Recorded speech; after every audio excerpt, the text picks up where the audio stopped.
Hello, everybody. My name is Kim Dorman. I serve as the Community Engagement Coordinator for the Princeton Public Library.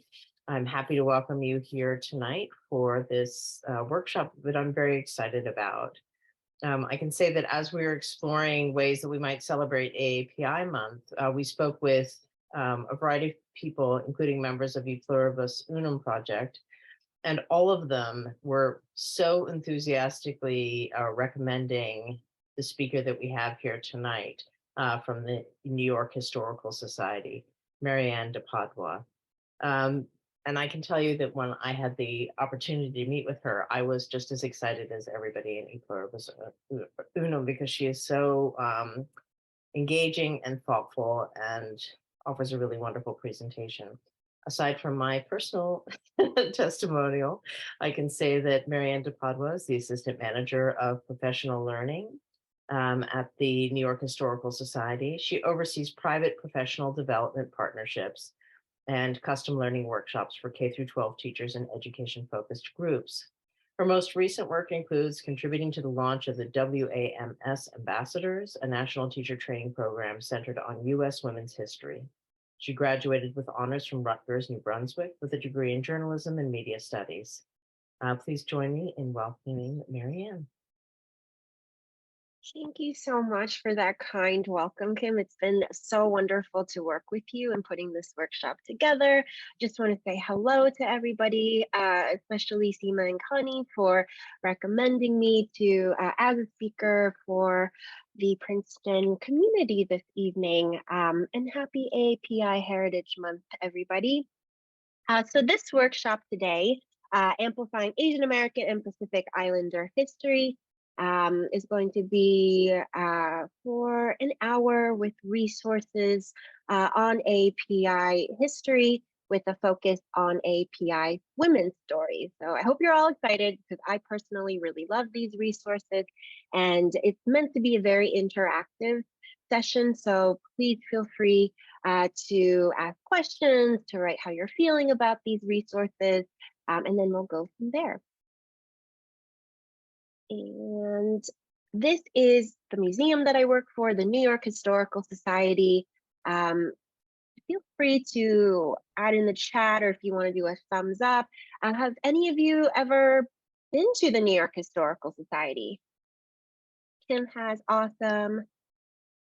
Okay, so I hope that you all go after this. We have a great summer planned of various exhibitions.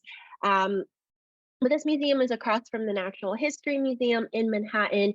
It began as a place to preserve artifacts, works of art about the American Revolution, the founding era, but has now evolved to telling stories from a New York City, New York State lens, but also stories that are good American history, not tales exactly, but offering primary sources, offering a place to converse about the country's history.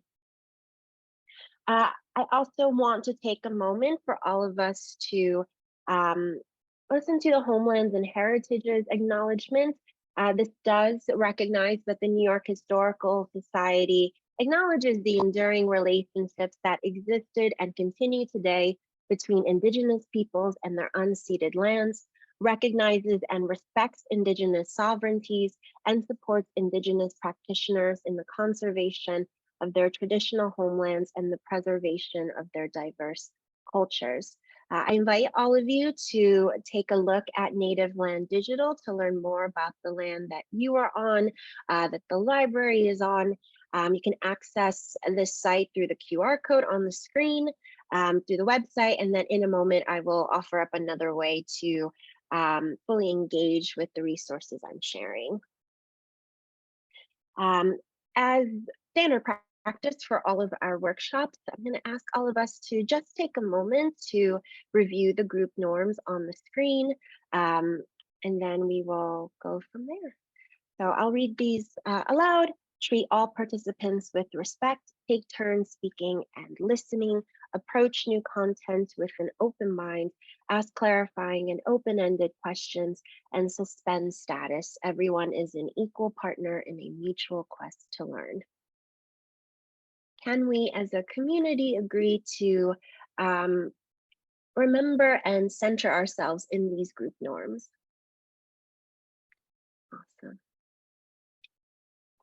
Okay, so I am part of the education division of NYHS. We have a whole range of programming that we offer for families, for teens. And I will mention, especially our teen programs, they're part of this exhibit in a very special way, or this workshop, excuse me. So on to the thing that I wanted to share with all of you first. This is a viewable document of everything that I'd like for you all to take away from this session with me. So it has the website to our teacher programs, to the primary sources that we'll be looking at, to some questions that we'll think about as we watch a video. So they are all here for you. I have two guiding questions for us this evening. Now, I do work with teachers, K-12 teachers primarily, but I find that having guiding questions in general for any history exploration is always helpful. So these two questions: how did Asian American and Pacific Islander individuals experience and challenge exclusion in the 19th and 20th centuries? How can this presentation help us and our communities gain a deeper understanding about AAPI communities in the United States then and now? But first, let us take a look at, who is considered Asian American and Pacific Islander? Who gets to define that? And what is this telling us about the communities that we are a part of? So I would love for us to take a moment to look at this visual. And in the document itself that I shared with you, the link is there. So we'll just go to it quickly. Okay, good. Some of you are in there. Awesome. So it's going to be this first link here if you want to see it up close, but it will also be on my screen.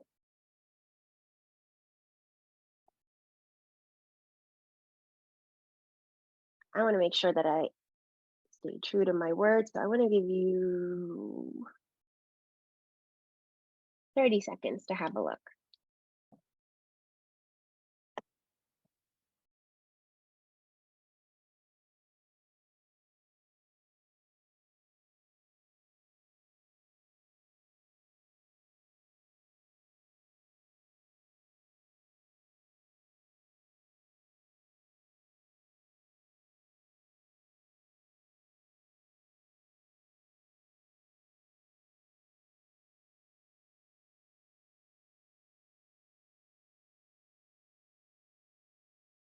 Okay, so let's talk about what we are seeing on the screen. Here is where I would love to hear your responses in the chat. What are you noticing about this information? Let's just start with that first question.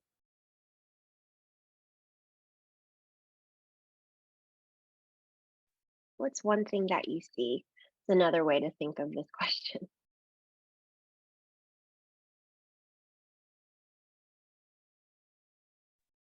And you can either type in the chat or just unmute and speak your response. Oh yeah, because we are a small enough group, which I think is always really fun to hear each other's voices.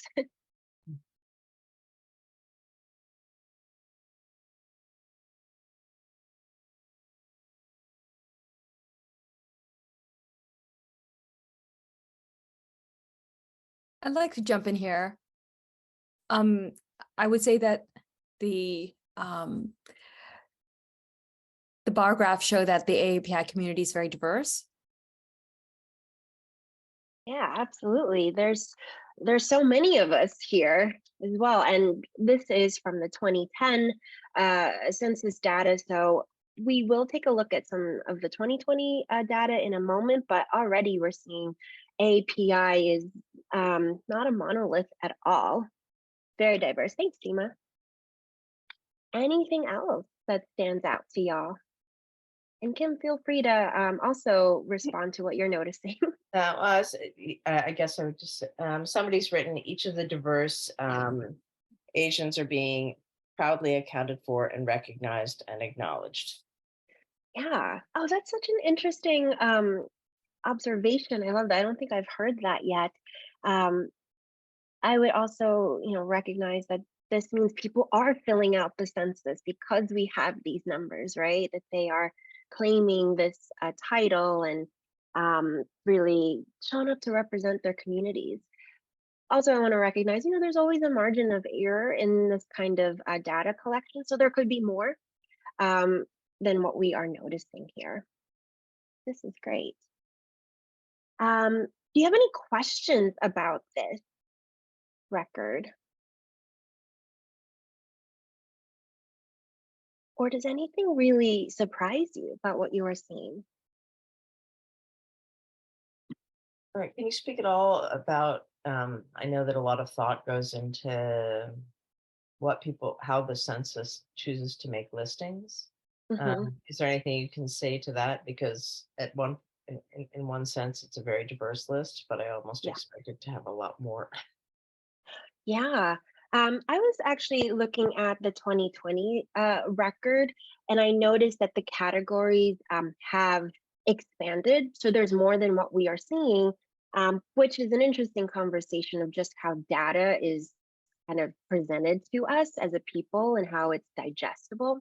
So I wanted to keep this record in here to just give us something really tangible to look at and start having these conversations. But um, let me show you that 2020 record and 2010 actually. So in the document that I shared, I think I linked to the website where you can see the full listing of who AAPI is in the new record, and it's a lot, which is really exciting.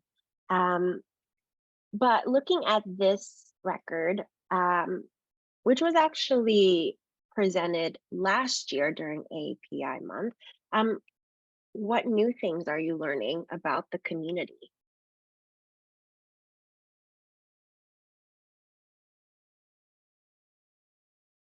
So the 2010 information is in orange and the 2020 is in purple.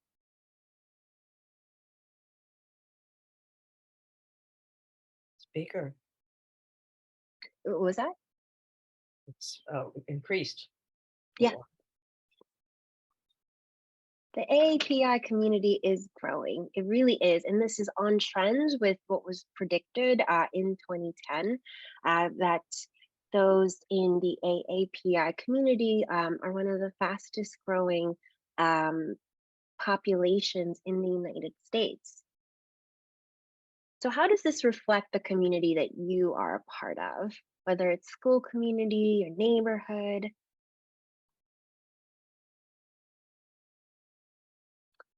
Oh, that's a great question. Miss Lana, is that all right to refer to you as that, Mrs. Lana? Okay.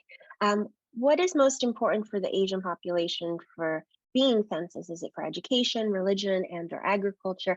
Actually, the record does break it down even more specifically. So I do know education level, religion. I'm not sure about agriculture, but perhaps those are reported.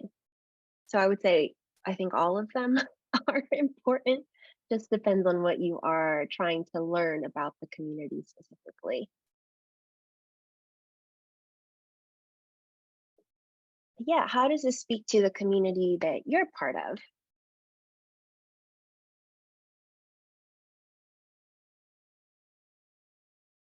Are you asking if it sort of tracks with our feelings about the community? Or just who you're Or around? observations of others, yeah. Yeah. Do you see a lot of the people like listed in the last record, or just in general, if you think about who's a community member of yours, does the census record reflect that? Teen moms, I'm seeing yes. Live in an ethnic enclave. Where are you again? General area? So I live in a town where the majority of people look like me. So my town has a large percentage of immigrants from India specifically. So, these population trends allow for towns like mine where, like my school district, more than 70% of students are of Asian heritage. And of the 70%, the majority is of South Asian heritage. So it's really pretty amazing, to have a town like this. And so I think the census data really reflects, places like where I live. And New Jersey especially is incredibly diverse too. So I think that is very interesting. In comparison, where I grew up in South Jersey, I was not part of the majority community. So that's something to consider, that sometimes this will very much speak to your lived experience, and sometimes it won't. But I think in that way, we get a sense of who is part of this country, right? Even if we're not engaging with every population noted in the records that we see. I also want to say that I think when I first started learning about AAPI history, I was actually surprised that Filipinos are the third largest group, and that's where my family's from. But then when I go to California and visit my grandmom, there's Filipinos everywhere. So it's going to depend on where you are. I think these are always important records to look at, just to make sure that we understand the country is very diverse in so many ways, even if where we are doesn't always reflect that. Any other thoughts on the records we are seeing?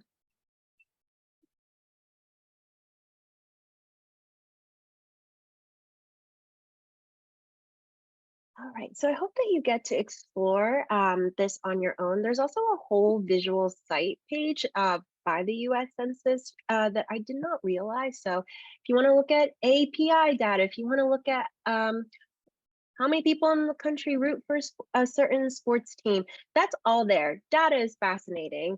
I'm sorry to nerd out about it, but I've just signed on to the frenzy of numbers, if you will. I realized I forgot to do something that I really wanted to try out at first. But I figured it's going to be a good set of questions to ask now before we dive into the past. So we looked at who is in the country defined as AAPI. I want to know a little bit more about who is in this room too. You are welcome to answer one of two questions or both. How have you been celebrating Asian American and Pacific Islander Heritage Month? And then what else are you hoping to learn from this presentation? Mrs. Lana, I live in LA County, and yes, a huge amicable population. Oh, for sure.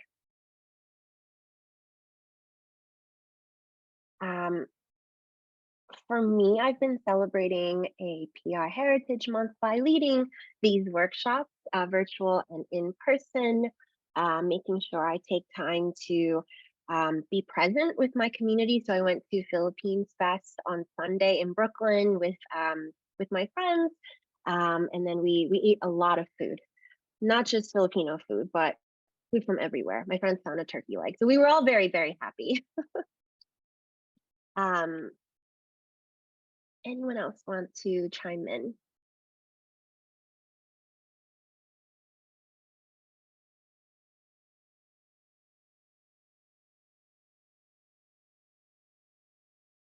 I'd like to chime in. I'm a school teacher, so at my school we're let's see, next week we're doing an AAPI read-in, which is modeled after the African American read-in.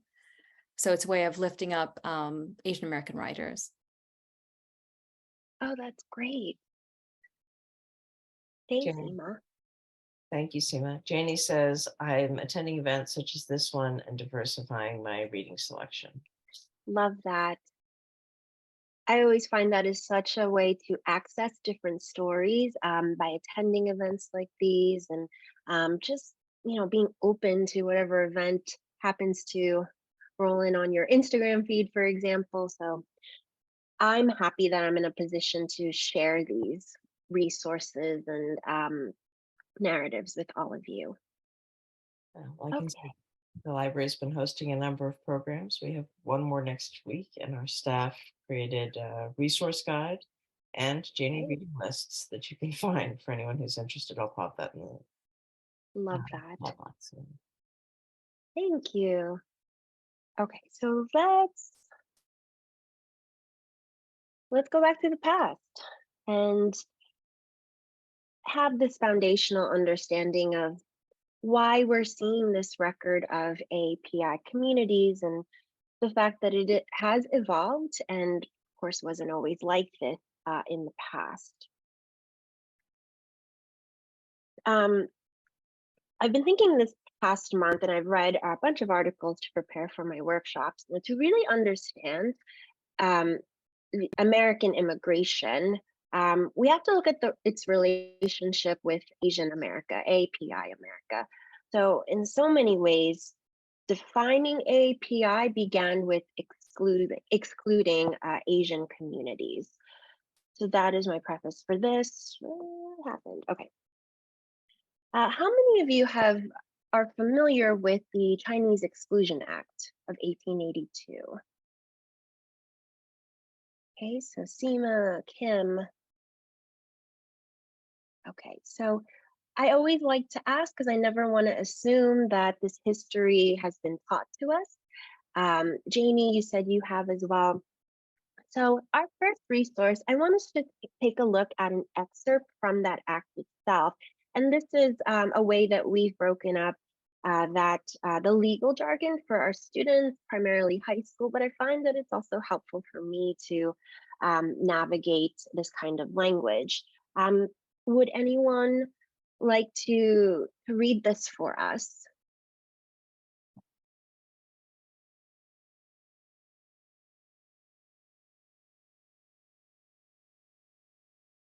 Okay, I will start. Whereas in the opinion of the government of the United States, the coming of Chinese laborers to this country endangers the good order of certain localities within the territory thereof. Therefore, be it enacted by the Senate and House of Representatives of the United States of America in Congress assembled, that from and after the expiration of 90 days next after the passage of this act, and until the expiration of 10 years next after the passage of this act, the coming of Chinese laborers to the United States be, and that the same is hereby suspended, and during such suspension, it shall not be lawful for any Chinese laborer to come, or having so come after the expiration of said 90 days, to remain within the United States. I know that's super heavy language, but I am asking volunteers to, tell us, what is this act saying?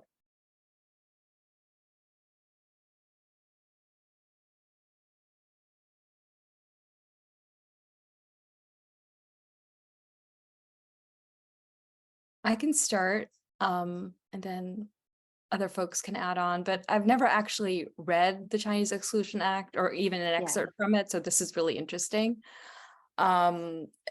But it's essentially, it's the first paragraph. It's saying that the government of the United States sees Chinese laborers as being a threat to the country, to the I don't know, the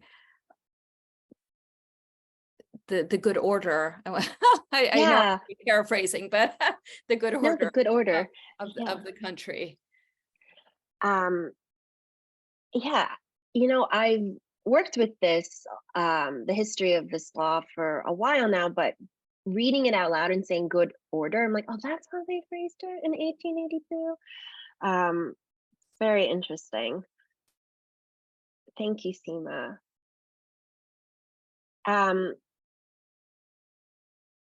I'm sure we can think of recent examples where this language is recycled, repurposed back into the national discourse. But the main idea of this is that Chinese laborers specifically are banned from the country 90 days after the passage of this act. And then it's up for renewal every 10 years. And it is renewed and really active, fully active until 1943. At that point, the United States is involved in World War II, and China is an ally. And it didn't look good to ban the US's ally. And so parts of this were dismantled, and the US graciously allowed 100 Chinese laborers, Chinese people, to enter the country. And sorry for the sarcasm on graciously entered. It's hard as someone part of the AAPI community sometimes to put a boundary on this history. And I encourage all of you to tap into those feelings. I think that's part of the engagement with learning, making sure that we know we can have feelings about this. Any other thoughts about this act? I want to make sure I'm opening up space for conversation. Marianne, may I ask you a question? Yeah, of course. Yeah, I'm wondering, at this particular time in 1943, what was the relationship between China and Japan? Oh, that's a great question. Sorry, I'm a little rusty on World War II. That's all right. But Japan and the United States, different sides of the war, of course. Mhm. So I think that is very telling that the US and China are allies with each other. And, if we have this language in 1882 that it is that Chinese laborers are endangering the good order, it's a really interesting political move, I think, to then let this group, the first group that is specifically banned from entering the country, now have some access to it. I don't know, what do other folks think about that?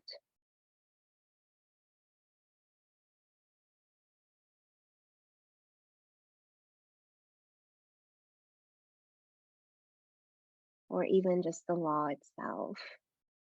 Does this surprise anybody that this law exists in the country, existed?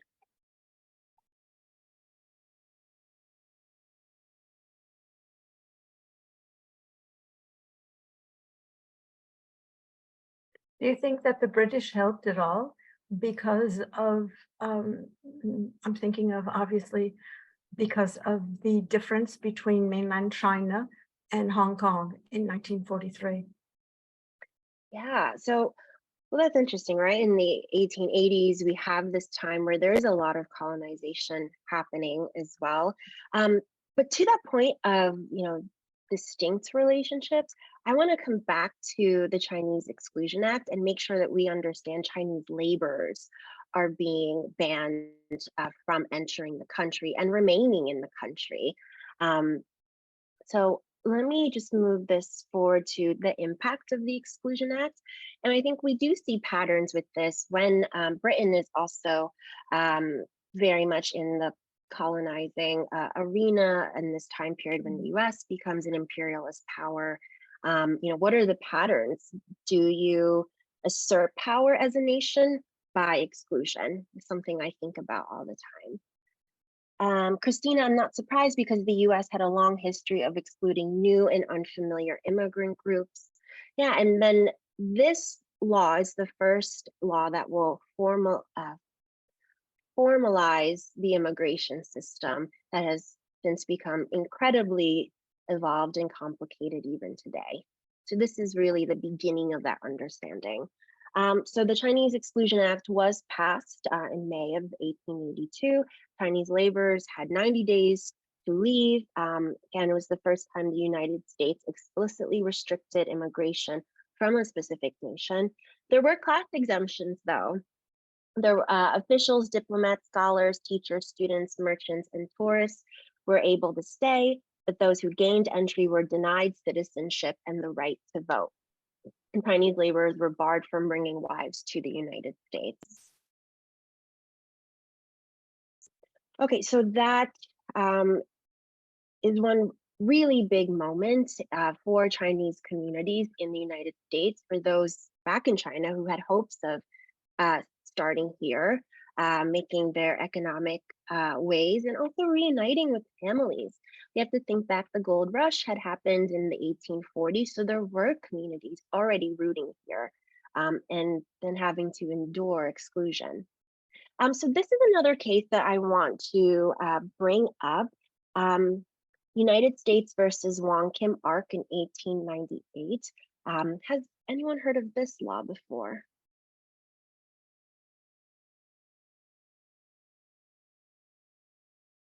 I could say with full confidence, with the work I've been doing with teachers surrounding AAPI history, that a lot of people don't know about this law or this case, excuse me. So I'm really glad that we can watch a short video about it and summarize who Wong Kim Arc is. Checking the chat, I'm not familiar with this act, but after the 1906 earthquake in San Francisco, an Italian immigrant who started the Bank of America utilized their influence to help protect Asians that came from Asian countries by assisting them to open loans. Yeah, that's really interesting, like who is actually going to be an ally to these groups who are facing enormous exclusion, violence, discrimination. So thank you for adding that, Mrs. Lana. Okay, we're going to watch a 3-minute video, as I mentioned, on Wong Kim Arc and the court case. As you are watching this video, I would just like you to think about what's one thing that surprises you about this story, and why do you think this story is important for us to know? I think I forgot to do that thing where I have to optimize, share the sound. Can you all see the screen again? Yep. Okay, great. Video screen, but Awesome. Okay, let me pull it up. There is closed captioning.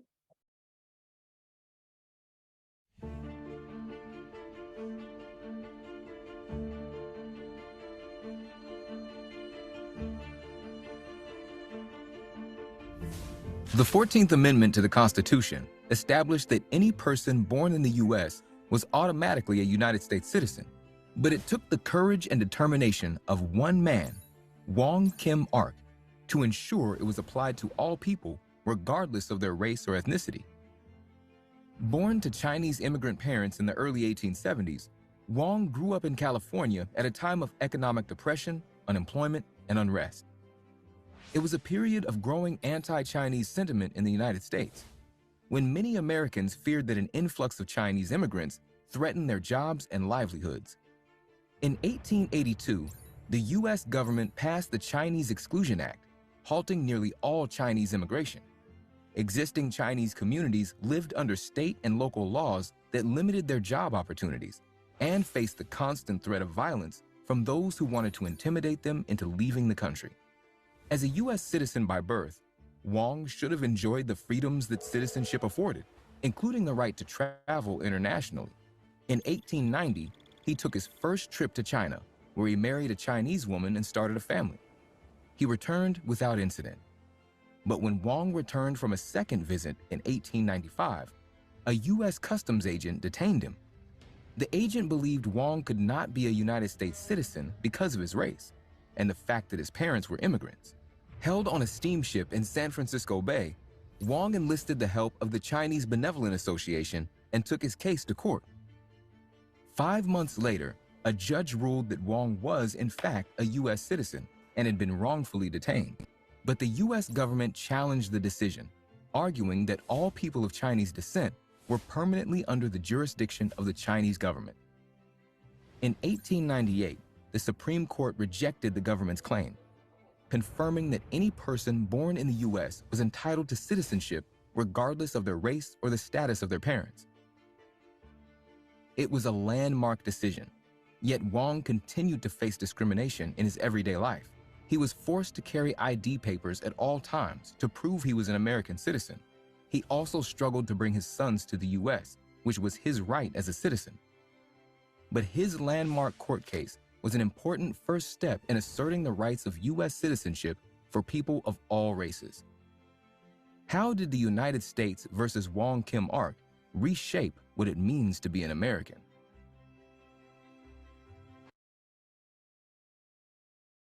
Okay, so we have a whole YouTube channel on videos like this. So I hope that you'll explore that on your own or watch this video again, which I find super helpful. But I want to go back to those two questions, and can I invite you to respond in the way that is comfortable for you, vocally sharing, adding into the chat. What's one thing that surprised you about Wong Kim Arc's story? And or why do you think this story is important for us to know? Yeah, I think it has a lot to do with his tenacity. He realized that this was something, obviously this was something against what quite a few politicians were against as well. And I give him a lot of credit for that. Endurance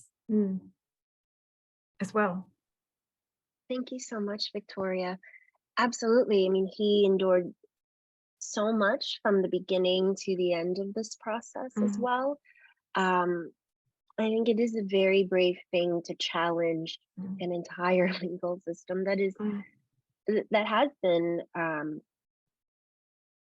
very, very racist against the Chinese people, even before the Chinese Exclusion Act in 1882. Anything else?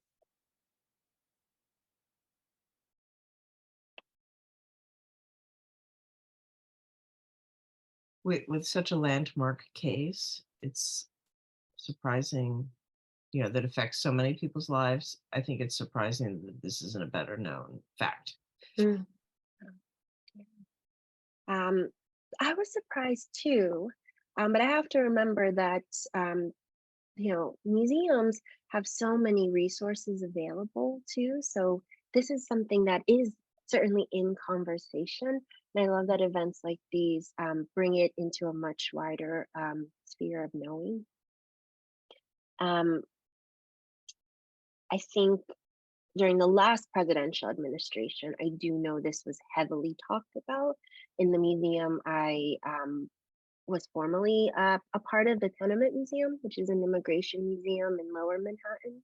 You can imagine the conversations there of who gets to be American, who asserts that, who claims that.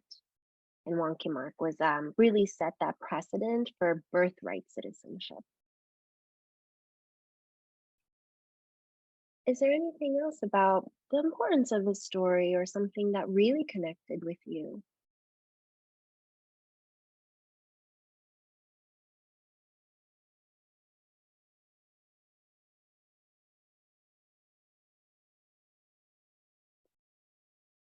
I have to remember to put it in the doc, but there is an NPR article about his descendants, actually, who weren't exactly aware of the significance of his story and what it meant for those in future generations, like his family. Oops, what is this doing? Don't do that.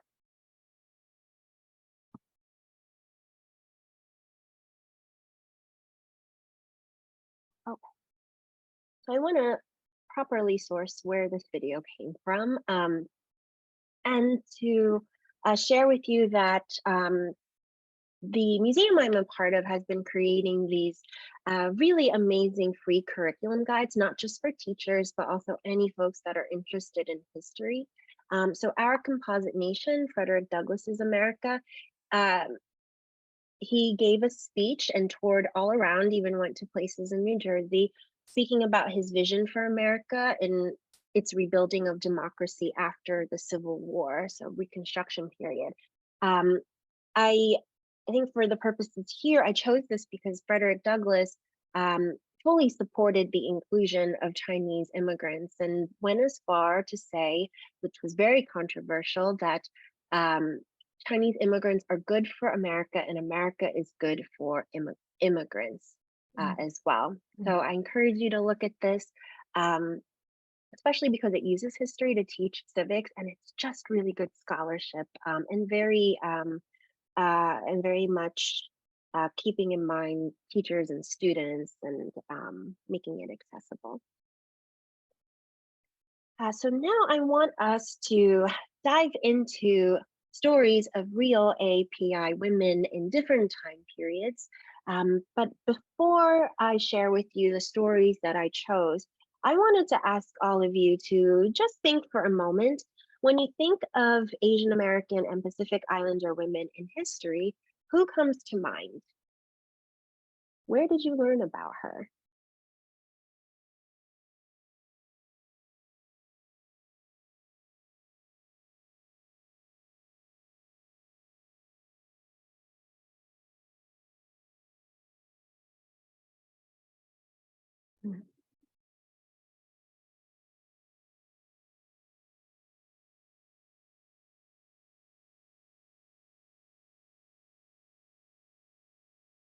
Connie Chung.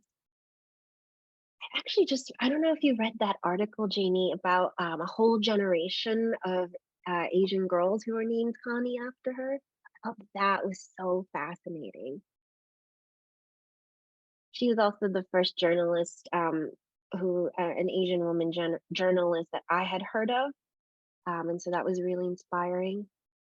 I forget which, might have been Teen Vogue that did that. Anyway, they interviewed a group of women named Connie, but I thought that was really cool. Michelle Kwan, yes. And notice I didn't define history, so it could be recent history, could be further back. You know, I love Michelle Kwan. Her Instagram is pretty great too. I learned so much about her.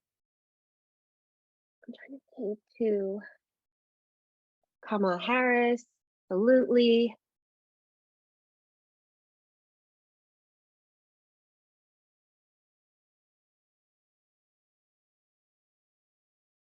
So if sorry, did someone want to say I was just going to say, this is why I never play trivia games, because I can never wrap information for my head. I'm just. I hear you. If I didn't work with these resources, honestly, it probably would take me a long time to name an AAPI woman in history. Maxine Hong Kingston, I'm actually not familiar with her. Seema, do you want to share like a quick tidbit about her? Oh, sure. She wrote The Woman Warrior. So when you ask this question, I think of writers, not necessarily historical figures. Yeah. So, but The Woman Warrior is, it was published in the 70s. I think it was the mid 70s, around there. So it's a very important work of Asian American literature, specifically because it was a bestseller, and it really opened the doors to other Asian American authors. So that's why I think she's very important when we talk about American literature. And she's still alive and writing poetry, which is pretty amazing. I love that when they're not just relegated to the past, they're still evolving, they're still here with us. Thank you so much. I wrote her name down. Okay, so great. So we're naming more AAPI women, and I want to add to that list with 4 more. I mean, there are even more women in our curriculum guide, but we will start with 4. So let me tell you about them first. We have Queen Lily Okalani, Yuen, Edith Mod Eaton, and Patsy Mink. So I will tell you a little bit about all of them in a moment, but the curriculum I was mentioning is a different one than our Composite Nation. It's called Women in the American Story. It's actually the first of its kind in the US that is this whole site about women's history from the 1400s until 2004, actually.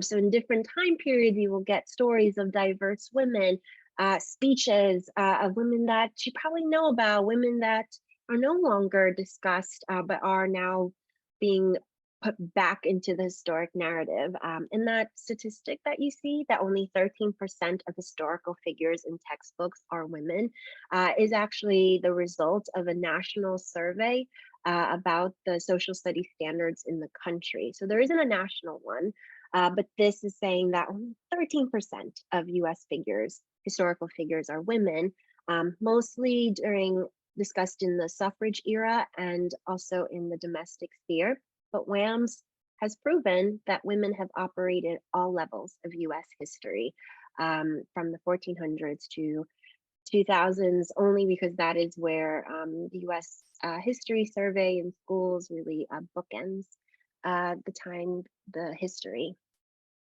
Oh yes, last year PBS.org had a great feature on Asian Americans and famous Asian women. Yes, I remember when that came out.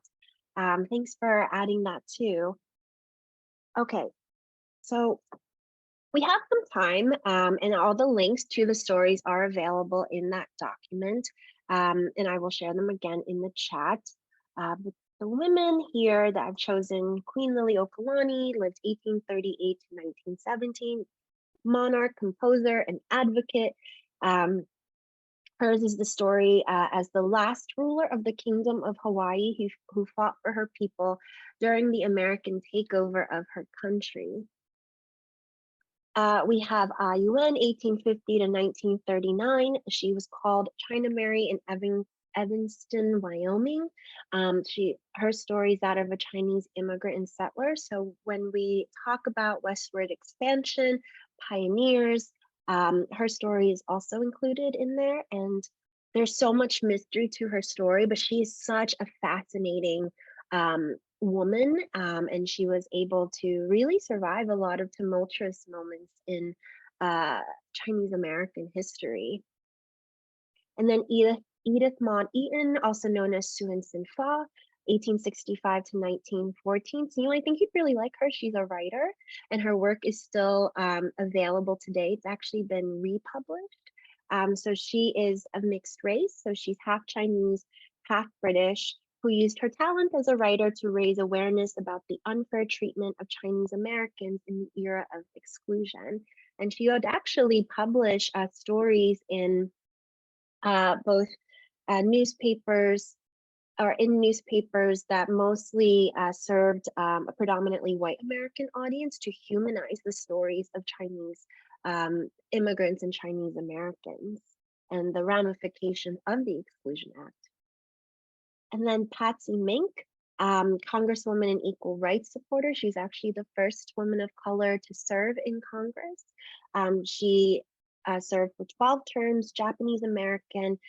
She would actually see that transition from Hawaii as a territory to officially a state. And she's the co-author of Title IX, which barred gender discrimination for any educational entity that receives federal funding. It transforms a lot about the educational landscape even today. Those are the stories. What I want to do is share a quick video about Patsy Mink, just to show you how you can engage with the life stories themselves. And then if we have time, I actually will conclude the session, because I do want to make sure we end on time. Let me show you what the life stories look like. So Edith Mod Eaton.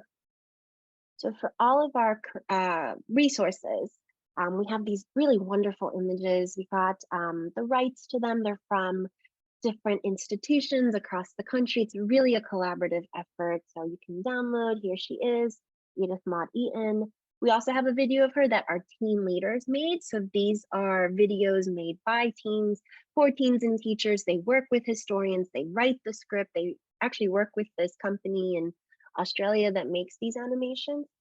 And the biographies are all about 1,000 words, written for the middle school to high school level, and can be further edited if you like.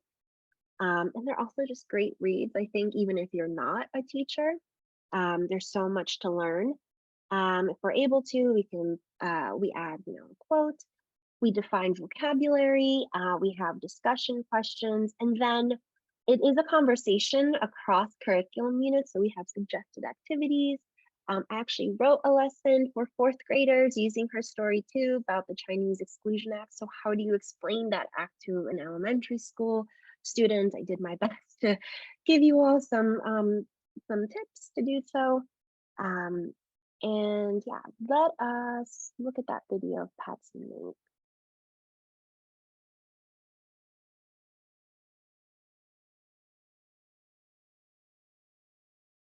And all I want you to do as you are watching the video is to think about the impact of her activism and why her story is important.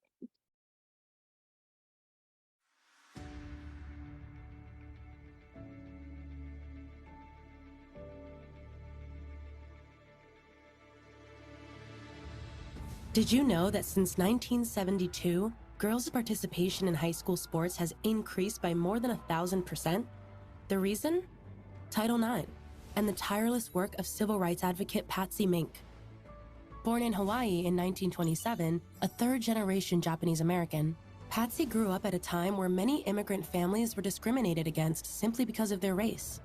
Having graduated as the valedictorian and president of her class, she was determined to fight for positive change. After experiencing segregation as an undergraduate, she enrolled in law school, where she was only one of 2 women in her class. When she graduated, she continued to face challenges. Every law firm she applied to for a job turned her down for racist and sexist reasons. So, Patsy opened her own law practice, where she took on family and women-focused cases that larger firms often turned down, including divorces and adoptions. She used her experience to run for political office, eventually becoming the first woman of color elected to Congress in 1965. Throughout her career, Patsy was fearless in speaking out against injustice. Notably, she gave an outspoken testimony against George Carswell, a judge associated with racist and sexist behaviors, which prevented him from being confirmed to the Supreme Court. But what Patsy is perhaps best remembered for is her exemplary work on Title IX, a law that she co-wrote, which prohibits gender discrimination in any educational institution that receives funding from the federal government. Since its passing in 1972, Title IX has been used to expand access to education, specifically extracurricular opportunities. In doing so, it has transformed the face of sports in America by giving girls access from a young age. But Title IX is not just limited to sports. Patsy continued to represent Hawaii in Congress until she died from pneumonia in 2002.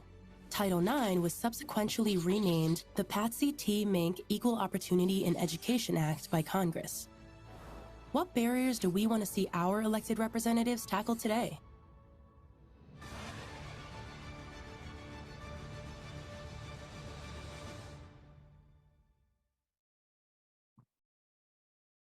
Okay.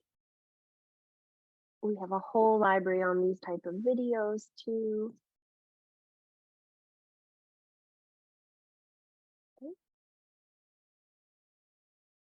They have a special love.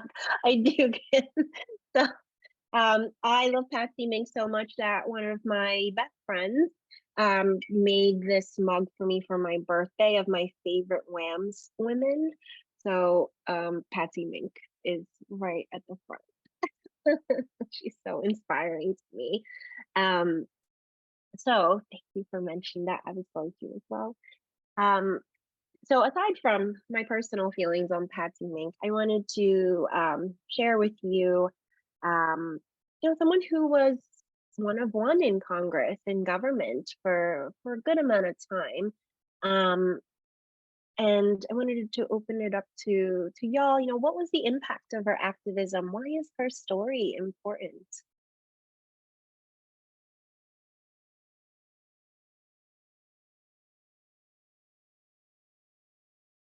I think it's so important for high school and college students, of course. Yeah. Absolutely. Mm. I love that you said to college students, right? So we're in these spaces Yes. where you could be the first in your family going to college, or you could just be someone who's a bit shy, or you're just in a new environment. And it's interesting to think about, would you have had this access to these places like Princeton University, without officials like Patsy Mink really advocating for that, especially as a young girl of color? It does resonate. Thank you, Victoria. Okay, there's something else. You saw this picture in the video, but it is in her life story. So the lavender arrow points to Patsy Mink with women in Congress. So we can see, this is 1950 or 1960, excuse me. Um, you know, we have made progress. So if we think about this, but also where else do we have to go with government to make it fully representational of that census record that we looked at in the beginning, right? And then this quote, I always think about this when I myself am the only person that looks like me in a room. So it is easy enough to vote right and be consistently with the majority, but it is more often more important to be ahead of the majority. And this means being willing to cut the first furrow in the ground and stand alone for a while if necessary. And I will leave you all to think about Patsy and her legacy and how it affects, maybe the young people in your lives or even you yourself too. And then we have a few minutes left, so I just have these two closing reflections for all of you. Also, you are just welcome to share your thoughts on the resources, but what's one thing from this presentation that you connected with, and how might you use this information to uplift AAPI history in future conversations?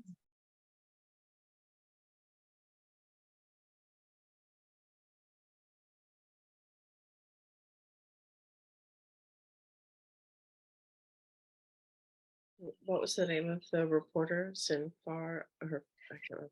Oh, Sinfa. Yeah. Edith too. Okay. Yeah. I'm looking forward to learning more about Edith. Sinfar. She also lived in New Jersey for a few years. Just want to put it out there. Have a New Jersey connection. I love the short videos. I'm so glad, Seema. I find they're very accessible for anybody. Thank you so much for the presentation. I'm actually from Europe, and I both went to college and graduate school there, and I learned very, very little, probably nothing, about your topic today, and just being here since 1997, I learned quite a bit, but I also noticed that there are so-called ethnic ghettos, and this, I think, is a big problem, where I think an ethnic group lives only in their particular ethnic group. I think this is very much a pity, because we could learn so much from other nationalities. Oh, okay. I totally hear you. And yeah, I think that access to each other is very important and difficult to bridge for sure. But I also want to just complicate that for a moment. Why do groups who look similar, who are from the same country of origin, maybe why do they choose to live in one particular location? Something we can ask if anyone wants to answer that too.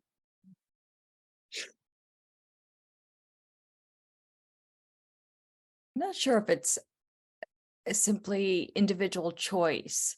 I mean, I see what you're saying, that people from particular backgrounds cluster together. Yeah. I think that's very true, but I think there are other structures that are in place that create these ethnic enclaves or ethnoburbs, and I think I would say that New Jersey is quite a segregated state,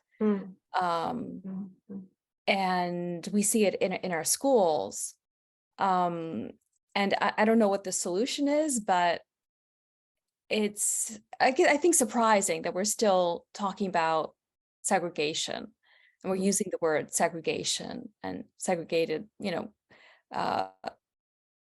I think the understanding of segregation has certainly evolved for sure, but still it's surprising to me to be in a place where, the majority of the population is from one particular ethnic or cultural background.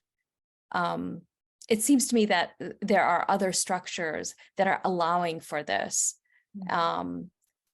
So I'm kind of on the fence. I see what you were saying, Marianne, and I see what Victoria is saying as well. I don't know what the answer is, but Mhm. it seems to me that these neighborhoods, these segregated neighborhoods affect the schools. And so the students, the young people are being schooled in segregated schools. So that's a problem. If we are, a diverse society, if we are a pluralistic society, right, these segregated schools don't nurture and build skills to live in a diverse society. Yeah, I think that's also a larger conversation of, bringing in government officials too, bringing in that funding as well, to make sure that people have access to equal educational opportunities, and it doesn't just start and end with Title IX, right? I also think, we can think about that in multiple levels. So when you're newly arrived here, you're used to certain shops that may have things that you need, right? Or may cater to people like you. So because you're new and you want to go to people who are familiar, right? I think it's human nature in many ways. So there's that to consider. But also, I think if we've looked at the history of these resources and this population too, I think it's very telling that we have to have sessions like these that really look at the history altogether, because that's a larger symptom of just segregation in the country as a whole, as you were saying, Seema, educational segregation, residential segregation, economic segregation. So how do we bridge that, right? And I'd like to pipe in too that I'm from West Windsor, New Jersey, which is the school district is 70% Asian. And I've lived here since 2000. And actually, there's been white flight from our town. When I first moved here, it was a much larger percentage of white population here. And if you look, we have the records going back for decades. And, as more and more Asians moved here, more and more white people moved away. And, actually one of my friends is a guidance counselor at this district, and she would told this story about two little girls playing together. And one of the little girls said to the guidance counselor, my dad said we're moving away because there are too many Indian people here. And then she's like, let's go and play, Priya. So, she, with her innocence, she's like, Priya's an Indian name, so but it's, I've seen it. It was very funny, actually. My daughter was telling me in her history class, they were learning that only white men could be landowners. And then they looked around their class and they said, there's no one in this class who could be a landowner now because their teacher was a white woman, so it's just, it's, it's very complicated. It's also like, and we see this in neighborhood after neighborhood, that when a certain percentage of minorities are there, at a certain point, that feels like too many minorities and white people start to move away. We see that too with what happened with Black Americans as there's more access to suburbs, to different neighborhoods as well. So a lot of these stories very much parallel, definitely, certainly very distinct. And I also want to add in for this workshop, I hope that it was very clear, though, the focus was on AAPI experiences, that a lot of, the reason why Chinese Exclusion Act was passed, and we saw replicas of that racism with other Asian groups and Black migrants, Black Americans, was fear of by white Americans and the move towards violence against AAPI. So if you look at IUN's story, it does talk about that how white mobs would target Chinese laborers. And so IUN is in this community that probably provides her a level of safety, being in numbers of people that look like her. So that's also something from the historical record that we look at. If you've heard those arguments, they're taking all our jobs and all that. There's so much political inflation of that, where there's so much about racism and white supremacy that has to be considered when we're learning this history too. So I hope that gives a full context of why we're here to learn this history and how complicated it is. But yeah, I think, oh, it's already a few minutes over. Thank you, Kim, for letting us talk that out too. I just want to thank you all for having the New York Historical Society here, for participating, and yeah, I'll hand it over to you, Kim. Thank you, Mariana.